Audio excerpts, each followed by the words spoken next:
Ada satu keluarga yang datang ke Sumatera Barat buat rekreasi. Mereka ini pergi ke sana sekitar tahun 2005-an. Keluarga ini emang ke Padang, ke Bukit Tinggi gitu sekalian ketemu saudaranya. Pulang kampung gitu Moy. Iya, sekalian pulang kampung gitu, Nat. Ada dua anak, cewek namanya Viani umur 19 tahun, adiknya cowok umur 10 tahun dan dua orang tuanya.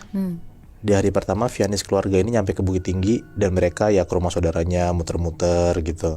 Habis itu di kebesokan 2-3 hari kemudiannya mereka ke Padang. Habis itu balik lagi ke Bukit Tinggi. Pas lagi di Bukit Tinggi itu Viani ini ngajakin keluarga buat jalan-jalan. Kayak dia bilang kemanapun lah, ke tempat rekreasi pun juga gak apa-apa. Yang penting pergi ke sana lah, gak cuman ke rumah saudaranya doang, kulineran doang gitu. Dan akhirnya bokapnya Viani ini ngajakin ke Lubang Jepang, atau juga bisa disebut Goa Jepang lah di Bukit Tinggi itu. Viani ini sama adiknya semangat lah karena diajakin sama orang tuanya ke sana dan emang sebelumnya mereka belum pernah ke sana. Jadi kayak for the first time lah mereka ke Gua Jepang ini, ke Lubang Jepang ini. Dan kenapa Viani juga semangat karena dia tahu tuh ceritanya di Lubang Jepang nih serem lah dulunya, kayak ada historikalnya tuh mengerikan lah di sana tuh. Singkat cerita berangkatlah mereka siang jam satuan siang. Pas sampai sana mereka excited banget lah. Mereka kan pas nyampe parkiran terus mereka tuh harus kayak nurunin ratusan tangga gitu kan. Nah pas mereka lagi turun itu ternyata mereka dipandu sama tour guide-nya. Karena kalau misalnya masuk doang gak ada tour guide-nya itu juga mereka clueless juga gitu loh. Gak ada yang ngejelasin segala macam, gak ada yang ngejagain lah di sana. Masuklah mereka kan ke Lubang Jepang ini. Dan di rombongan ini emang cuman mereka doang. Tapi di belakang-belakang mereka juga ada, tapi ketinggalan gitu. Jadi kayak tour guide-nya ini emang mandu keluarganya si Viani doang ini.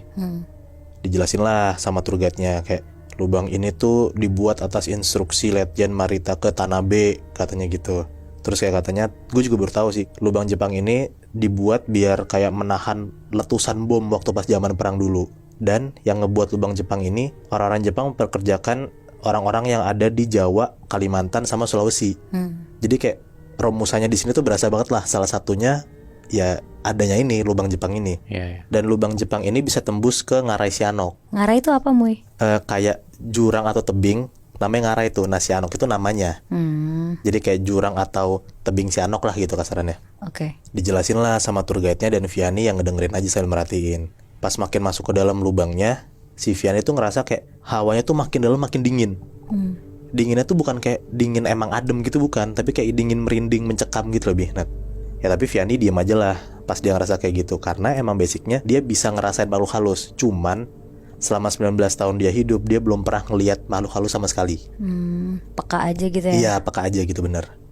Lagi-lagi pas makin masuk ke dalam, hawanya dingin banget dan si Viani tuh rada gelisah gitu lah. Nah si tour guide-nya tiba-tiba ngomong, di sini ada yang bisa ngelihat atau ngerasain makhluk halus gitu nggak? Kalau iya pasti berasa banget, banyak banget kan? Gitu. Keluarga Viani cuma ketawa aja dan bilang kayak nggak ada yang bisa ngelihat di sini bang gitu. Masuklah lagi makin dalam dan di lubang Jepang ini ada 21 lorong kecil yang fungsinya bermacam-macam lah. Dijelasin sama tour guide-nya. Ada sebagai ruang amunisi, ada ruang pertemuan, pintu pelarian, ruang penyergapan, penjara, ada dapur juga. Nah si dapur ini tuh posisinya kayak rada di ujung lubang gitu. Dan posisinya di sebelah penjara.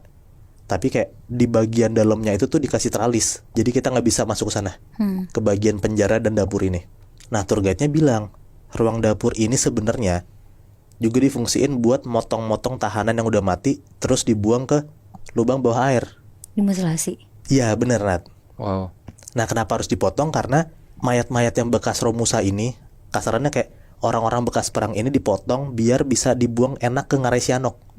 Nah tempat pemotongannya di dapur dalam tanda kutip ini gitu. Oh, jadi dapurnya bukan dapur untuk masak, tapi dapur untuk motong-motong. Iya. Oh, wow. Pokoknya di tempat berasa banget lah, bekas perangnya tuh berasa banget hawanya gitu. Nah pas di bagian dapur itu, tiba-tiba Viani tuh diem doang, kayak ngeliatin ke arah dalam ruangan itu doang gitu. Dan ternyata pas dia lagi bengong, keluarga tuh udah jalan duluan. Viani tuh cuma bengong aja ngeliatin ke dalam dapurnya. Terus tiba-tiba adanya Viani tuh nyamper, langsung narik lah dan ngomong kayak, "Kak ngapain kak, ayo udah pada jalan." Gitu. Akhirnya kayak Viani sadar dan dia jalan, lanjut lah. Viani sekeluarga udah mau ke ujung lubang, dia tuh harus keluar dan naik lagi tangga. Pas di perjalanan dia mau keluar lubang, tapi masih belum ke atasnya ya, masih ke bagian lubangnya itu, Viani tuh ngerasa kayak ada yang teriak-teriak gitu Bihnat dari belakangnya. Tapi pas dia nengok ke belakang, dia ngelihat bukan teriakan dari gerombolan orang-orang di belakang Viani. Karena pas Viani ngelihat, mereka tuh ya diem aja gitu, nggak ada yang teriak-teriak segala macem. Dan suara teriakannya tuh kayak teriak-teriakan samar gitu loh, tapi dari jauh rasanya.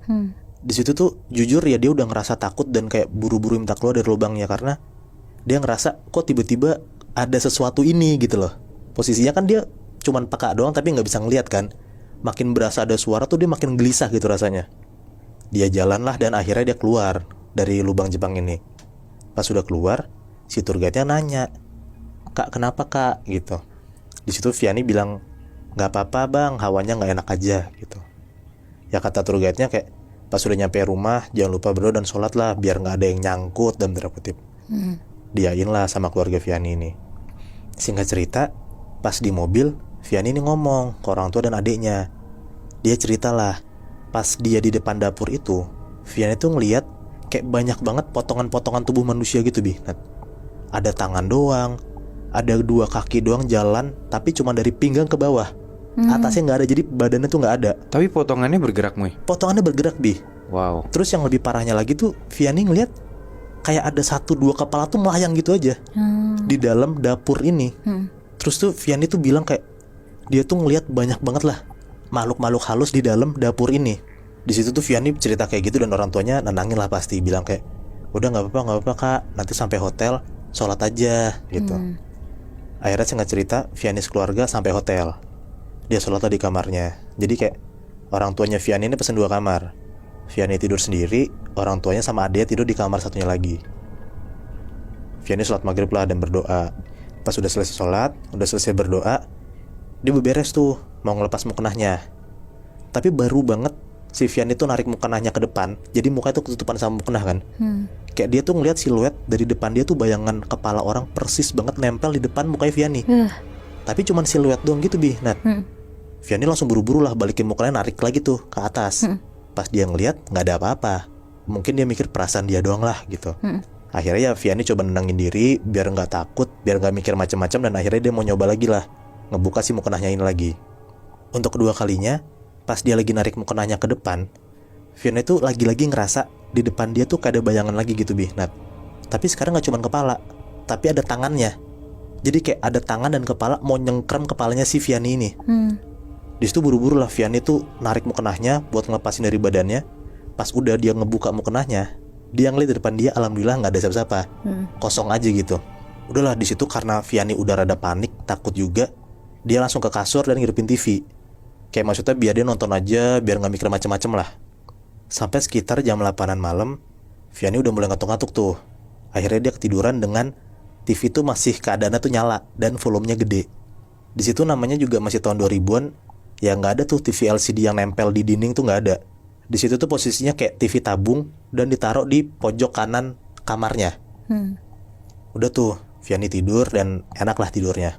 Tapi pas di tengah Vianney tidur, tiba-tiba dia kebangun karena dia denger kayak ada suara orang mencet-mencet remote, dan suara TV itu jadi kayak keganti-ganti gitu loh, seret seret seret gitu loh. Nah karena rada-rada berisik gitu, Vianney tuh tiba-tiba kebangun lah. Dan pas dia melekin matanya, tiba-tiba TV itu mati, krek gitu. Di situ Vianney langsung bangun tuh, ngebangunin badannya, dan dia nengok ke arah pojok ruangan, ke arah TV. Dan ternyata bener, pas dia lihat itu TV-nya mati. Padahal dia inget banget pas dia tidur itu, dia tuh masih ngidupin TV dan volumenya gede. Di situ dia rada-rada bingung lah. Dia bingung, celingak-celinguk sendiri, dan gak gitu lama tiba-tiba TV ini hidup lagi sendiri. Seret gitu, nyala lagi tuh TV-nya tuh. Vianney kaget banget lah. Dia langsung buru-buru nyari remote di kasur, gak ada. Dia jalan ke depan, ke pojok kanan depan TV-nya itu gak ada juga. Dan pas dia lagi nyari-nyari remote-nya, dia denger di pojok samping kiri kasurnya itu kayak ada sesuatu yang gerak-gerak gitu, Bihnat. Kayak kayak ada aktivitas lah di situ. Dan posisinya di pojok kiri sebelah kasur dia itu adalah kursi. Jadi kan dia jalan ke depan pojok kanan kamarnya. Jadi tuh si Vianney tuh ngebelakangin kursi. Kebayang nggak? Jadi kursinya ada di belakang dia. Iya benar. Tapi jauh. Dia denger kayak gitu, refleks Vianney langsung nengok lah ke arah kursi.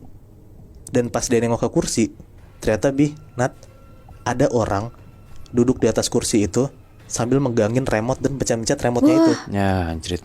Sosok itu tuh cowok, hitam, bajunya kayak compang-camping udah belel gitu.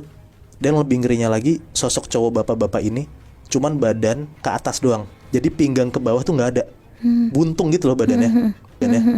Di situ tuh Vianney bener-bener takut, dia udah mikir macam-macam, dia langsung lari lah ke kamar nyokap bokapnya di sebelah. Dia ketok-ketok-ketokin, akhirnya dibukalah sama orang tuanya, kan ditanya, kamu kenapa kak, segala macam. Jadi cerita lah kalau misalnya dia tuh ketakutan banget, kayak setelah dari lubang Jepang itu dia kayak diteror. Ada denger suara-suara, dia ngeliat di dapur itu ada banyak potongan tubuh orang, dan sampai ke kamarnya dia pun juga ada gitu, kayak diikutin. Sosok-sosok yang dia lihat itu kayaknya ya adalah sosok korban bekas perang atau bekas perbudakan Romusa waktu tahun 1900-an itu. Karena si Vianney ketakutan banget, akhirnya orang tua Vianney ini ngebawa Vianney ke ustadz di sana lah. Kasarannya kayak dalam tanda kutip buat nutup mata batinnya biar Vianney nggak ketakutan lagi. Karena ternyata kata ustadznya, si Vianney ini makin lama emang akan bisa makin ngeliat makhluk halus setelah pertama kali dia ngeliat sosok-sosok yang ada di lubang Jepang ini. Tapi gokil juga sih Muy. Dari awal kan tadi lu bilang si Vianney ini emang dari dulu tuh cuman bisa ngerasain, cuman peka gitu kan. Iya. Tapi sekarang malah hitungannya mata batinnya kebuka gara-gara dia masuk ke gua Jepang itu. Iya benar. Dan gak cuman ngerasain, dia bahkan bisa ngeliat korban-korban yang dipotong-potong dan dimutilasi buat dibuang mayatnya kan. Iya. Itu gokil banget sih. Karena gue juga mikirnya itu shock banget buat dia gitu lebih. Untuk pertama kalinya dia bisa ngeliat makhluk halus, dengan posisi makhluk halus tuh udah banyak banget. Ya pasti stres lah jadi dia kan. Bener. Dan bahkan gak cuma diliatin doang, dia bahkan sampai diikutin. Iya. Sampai di hotelnya dia kan. Iya. Parah banget sih itu. Akhirnya mata batinnya bisa ketutup gak Moy? Akhirnya ditutup, Nat. Bisa. Karena dia udah ketakutan banget dan orang tuanya kasihan juga gitu loh, ngeliat anaknya kayak kesetanan gitu kan. Untungnya bisa ditutup, dan setelah itu dia udah gak pernah lagi tuh ngeliat dan ngerasain adanya makhluk halus di sekitar dia.